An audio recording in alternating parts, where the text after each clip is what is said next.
editor's note. This chapter is so freaking long, it took me 3 days to record the whole thing.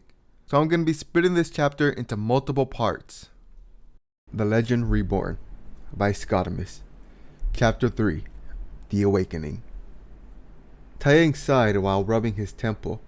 He loved his job as Signal, he really did. But sometimes his colleagues were just so very annoying. Sometimes with them, the simplest problem could be blown up to become a complicated problem. It was times like this that he was grateful that he was still a huntsman. Breaking Grim in half was always a great way to relieve stress. It also kept him from breaking some of his co-workers' necks. The sound of a closing door from the living room brought him out of his thoughts. Is that Yang? She's early. Should have taken a bit longer than that, he thought to himself, as he stood up from the chair to the kitchen. Well, maybe she's just really fast. Yang, you got back earlier than I thought. Guess you must have... He paused as he turned the corner to enter the living room. Looking at his daughter, he could see her clenching her body with her left arm. She was also covered in mud, and he could see blood above her right eye. Blinking several times, he shook his head and yelled, "What the hell happened?" Yang continued to stare at her feet. When she didn't respond, Taeyang ran over to his daughter. "Yang, what happened? Who did this to you? Are you okay?" He asked with worry clearly evident in his voice as he gently grabbed her shoulder. Yang jerked herself away from her father and turned away from him. Taeyang was surprised by her action. With a look of determination, he moved in front of his daughter. "Yang, tell me, what happened? I need to know. Tell me who hurt you. I need to know so I can go tear that bastard apart." "Why?" Confused, Taeyang answered. "Because that asshole that did this needs to pay. That's why." "No. I meant, why didn't you come?" Realizing that Yang was not talking about what happened to her, he raised his eyebrow as he looked down at her. "What do you mean? You're going to need to be more specific. The tournament. Why didn't you come to me? Why weren't you there to help me?" His eyes widened in surprise. Finally understanding what she was asking, Taeyang gulped. "Yang, I couldn't make it. All the transportation veil was down." "Liar!" she screamed as she finally brought her eyes to look at him. "All forms of transportation were fine! So tell me, why didn't you come to me?" Taeyang backed away from his daughter. He could already feel the temperature in the room beginning to rise. "Yang, please, calm down." "Calm down? Calm down?" "Yes, Yang, just calm down." "No, I will not fucking calm down. Just answer the damn question." "Yang, come on, we don't need..." "No! Don't you dare change the goddamn fucking subject! You should have been there for me. You should have been on the first boat out to come to help me." "Yang, you don't understand. Crow was there," he said tenderly as he continued to back away from her. The temperature in the room was now beginning to rise uncomfortably. "Crow? Crow? Crow is not my fucking father. I was arrested on international television. You should have been on your way to me immediately." "Yang, things are not that simple. I couldn't come. Also, Crow was there to help," he said with his hands up. "That's bullshit. You just didn't want to come. Instead of being a father, you pawned that on responsibility to Crow, who, by the way, wasn't much fucking help. That drunk asshole said that I was either a liar or I was crazy. Or both!" Yang's voice cracked, bottling her fist with her left eye twitching in agitation. "Yang, shut the fuck up! I don't want to hear your goddamn excuse!" She began to storm her way over her father's retreating form. 1 billion yen says that if it was RWBY who was fucking arrested, then he would have been on the first boat out to defend her. Taeyang flinched as he felt his daughter's words in his skin. His face then twisted in confusion. "Yang, what are you saying?" Yang looked up at him, then moved within his personal space, getting right up in his face. "Isn't it obvious? You care more about RWBY than you do me." "Yang, that's ridiculous." "Oh, is it? Because I seem to remember you saying that you would rather be out there," thrusting her fingers towards the door, "looking for RWBY rather than having to take care of this," she says while using her hand to gesture to herself. "Your words, not mine." Taeyang gulped. "She heard all that? How?" "She was in her room." Clearly he was surprised by her sense of hearing. He didn't think he was talking loud enough for anyone to hear besides Peter and Bartholomew. There's no way she should have been able to hear that. That's not even the only fucking example. The sound of his daughter's voice brought him out of his thoughts. He looked at Yang with a frown. Yang, I care about you both the same amount. You're just saying these things because you're highly strung because of what happened. Throwing her hands up, she yells, "Oh, fuck you! That's a load of crap!" Putting her hands down, she looked down at her feet. She then rose her head up to look at her father's eyes with her glowing red ones. I remember all of the time you and Crow would push me over to the side in favor of RWBY. I remember when I would come back from home and signal, and I thought I would show you guys my grade because I thought you would have been proud of me. But what did I get when I did that? Nothing. Nothing. Just a pat on the back and a good job from you two. She paused and clenched her fist even tighter. Oh, but when RWBY did it, you guys packed her through a fucking party for her. Well, I got pushed off to the corner somewhere, completely forgotten. Oh, and remember when I was 14 and I had to build Bumblebee? What did you and Crow do when I showed you guys it? Nothing but a pat on the back. But RWBY showed off her first incarnation of Crescent Rose, and you pricks practically lost your minds. Taeyang had never been scared of either of his daughters. That was, until now. Looking at Yang, he could see her crimson eyes glowing eerily at him. It was like looking into the eyes of a demon. Not even Raven's eyes glowed this threateningly. He raised his right hand to wipe away the sweat on his brow.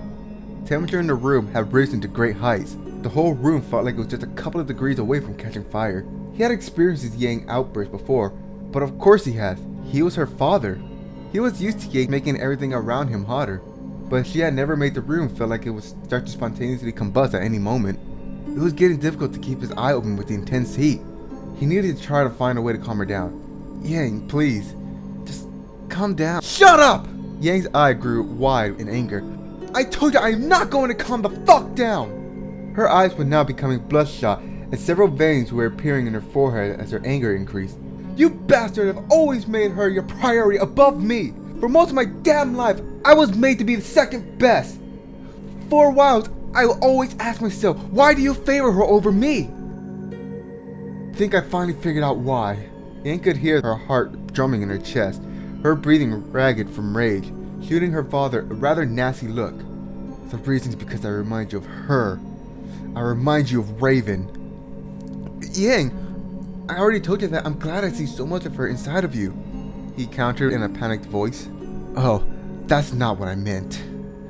I meant that whenever you look at me, you see her. And when you see her, you're reminded of the pain of when she left you. And when you look at RWBY, you see Summer. And that brings back all the happy memories. So you push me away so you don't have to feel the pain anymore. And you embrace RWBY because she doesn't bring any pain. She paused and began to back away from her father. I don't know why Crow favors RWBY over me. Could be the same reason as you do. Taeyang was stunned. Memories of the past came flooding back. Everything that his daughter said was true. He could now specifically remember when at times when she tried to impress him and make him feel proud of her, while he and Crow would gush over RWBY's achievement. He vaguely remembered seeing a blonde little girl dragging her feet up the stair while looking depressed with tears dropping on the steps as she went up. It was then that he realized she was right. The most damning part was that he didn't even realize what he was doing. He didn't even realize that he was running away from the pain Raven inflicted upon him by pushing Yang away. He heard a snivel coming from in front of him. Taeyang looked down in front of him to see tears flowing down his daughter's cheek. All I ever wanted was for you to look at me the same way you looked at RWBY. To love me the way you love her. But I never got it. She hiccuped as she brought her left hand up to her face to wipe the tears off of her. Opening her eye, she looked back up at her father with a frown. I hate you, she said as she turned around. She began to make her way up the stairs to her room. Wait, Yang! Taeyang cried out, reaching out to Yang as she continued up the stairs. Yang stopped in the middle of the staircase. She turned her head to the left to see her father, his face full of guilt and hurt. She gave him a heated glare. Why don't you go look for your precious damn rose? That would you rather be doing than taking care of me, isn't it? As the last word left her lips, she continued her way up the stairs. After climbing the staircase, Yang immediately went to her room and slammed the door shut. Taeyang flinched as he heard the sound of Yang's door slamming shut. He let out a weak sigh while running his hand through his hair. Placing his right hand over his eye, he moved his hand down his face harshly, scratching his skin as he did so. I need a damn drink. A small whine came out from his right near the coffee table. He looked to see Zwei looking very depressed. He walked over to Zwei and sat down next to him. I screwed up, Zwei. I screwed up bad, he said as he looked in the direction of Yang's room. Bringing his attention back down to Zwei, he put his hand on top of the corgi's head. Do me a favor, buddy. Watch out for her, okay? I'm going out for a bit. Zwei barked in response to his friend's request. He then stood at attention. He would perform to the best of his ability to complete the task he was given. Good boy, Taiyang smiled. Taiyang stood and grabbed his house key. As he walked out of the house, he closed the door behind him and locked it. When he walked out about 20 feet, he stopped. The blond man turned to look up at his daughter's window. It was pitch black in her room. Taiyang scrunched his face, a wave of pain hitting his heart hard. Turning away from his house, he continued his way to the barn and burned. He then frowned as he remembered his day his daughter came back in. Gonna have to remember to find the jackass that hurt her.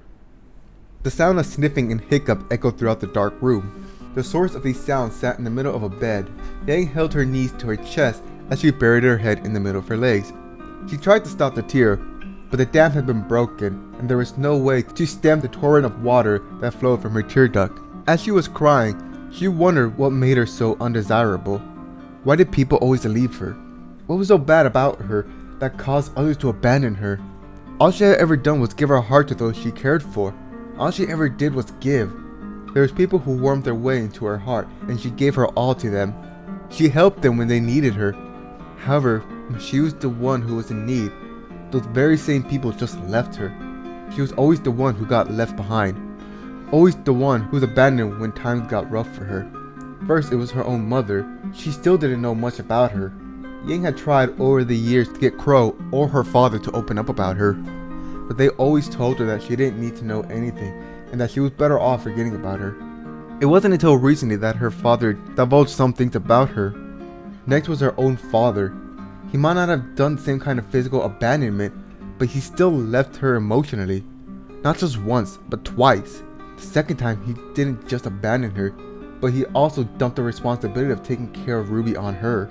Ying was forced to grow up quickly for her sister's sake. Speaking of her sister, RWBY had proven that she was just like everyone else. Yang had given up her entire childhood for her. She had become not only her sister, but also her mother figure. And how did she repay Yang? By abandoning her. When it came time for RWBY to help her, to take care of her and help her heal, she just left to go play hero instead of staying there to be with her sister in her greatest time of need, like a good sister should be. The other person who abandoned her was the one that hurt the most. That person was none other than her partner, Blake Belladonna. Yang had given her heart and now her own arm for Blake. She'd done her best to protect her from the evils of the world. The blonde was always there for her partner. She was the one who wanted to be the light in her life, to be the one who turned her life into gold and pulled her out of the darkness that she stayed in. Yang had invested herself into Blake's entirely.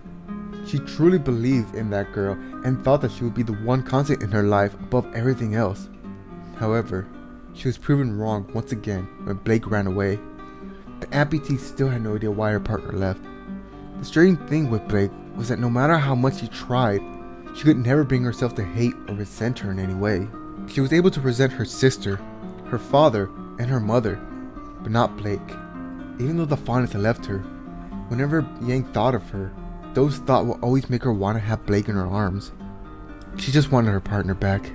Wanted her back with her in the same bed as her to cuddle and drive away the nightmares that sometimes plagued her. She just wanted to have the scent of her shampoo to fill her nose as Blake lays back against her while reading her book. Yang longed to see those beautiful honey gold pools she called eyes, and that smile. The smile that was always so sincere. The young hunters in training would give anything just to be able to feel those sweet lips against hers. Yang suddenly raised her head with the wide eyes. Did I just think about kissing Blake? Yang finally came to understand why she couldn't hate Blake, but it didn't make any sense. She shouldn't be feeling this for her partner. She should hate her. She should want nothing to do with her. However, no matter how hard she tried to reason why she should hate Blake, her heart wouldn't let her, and now she fully understood why. I love her, she thought with stark realization spreading across her face. It made sense as to why she could never bring herself to hate her partner. How can you hate someone you so desperately love? Blake, Yang said, her voice trembling as she called out her partner's name. Please come back to me. I need you. I can't do this anymore. Please come back, she pleaded to herself, her vision becoming a little obscure from the fresh new tears pooling in her eyes. She closed her eyes and let her head fall to her arm. She grimaced when she felt something cold touch her forehead. She looked up and her eyes settled on her prosthetic. Her red, puffy eyes expanded as she began to feel the fires of anger bubbling in the pits of her stomach. Gritting her teeth, she let out a snarl. After a moment of staring angrily at the prosthetic, she grabbed it and began to pull on it. Once she yanked it off, she then threw her metallic arm as hard as she could to the wall. "Ah! I hate you!" she yelled as soon as her arm left her hand. A loud bang sound came from the impact, cracking her bedroom wall in the process. The creaking sound of machinery came forth when the metal arm landed on the bedroom floor. Breathing heavily, she collapsed on her bed, her outburst having taken the last of her energy. Yang was physically, emotionally, and mentally drained from the horrible events that had transpired not only from RWBY, but also from her fight with her father. The girl suddenly let out a gasp of pain. Yang had forgotten about the injuries she sustained on her torso. Her vision swimming, she can feel herself losing consciousness. As soon as the blonde lost consciousness, a loud crawl came from her window. Apparently, Yang was not alone. The black Correlate had been there watching Yang ever since she entered the room. Her head twitched from side to side several times. The bird narrowed its red eyes to the blonde's prone form. It was clear that the black bird was waiting for something.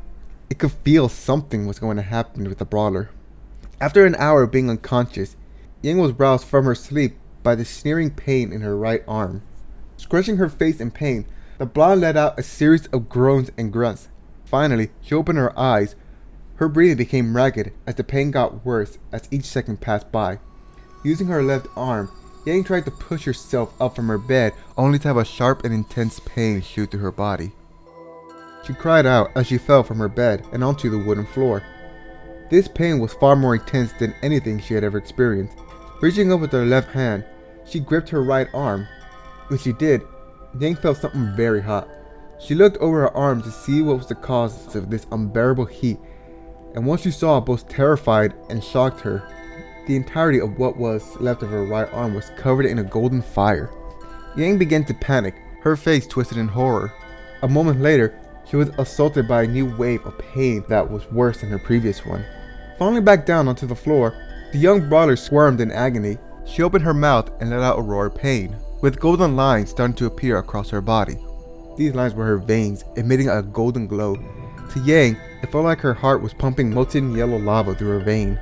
The crimson in her iris started to bleed into the white of her eyes. Eventually, it completely engulfed them. Afterward, the red then covered her pupil entirely. Yang's eyes were now completely blood red, and they were glowing terrifyingly in the dark. The golden fire from her right arm was now spreading across her body and onto her face. Her hair and eyebrows turned into a literal fire as the golden flame continued to spread throughout her body. Eventually, her entire body was shrouded in the yellow fire. The cries of pain had now been replaced with monstrous, inhumane roars that would send even the most powerful of Grimms running. In the midst of all the monstrous roar, there was a sound of scratching at Yang's door. Zwei was clawing and biting at the door, barking as loud as he could in between to try and get his friend's attention. Clearly it wasn't working. Then, his fur stood up at the end as he felt a wave of heat blasting from beneath Yang's door. Zwei's sharp instincts were telling him to run away. They were telling him something bad was about to happen and that he shouldn't stay. Realizing that not only was he in immediate danger, he also couldn't help Yang. He needed to get Tai Yang. Zwei ran down the stairs, slipping and sliding as he reached the bottom. After regaining his balance, Zwei aimed himself at the window and ran. He jumped, smashing through the glass. Zwei landed by rolling into the ground 3 times.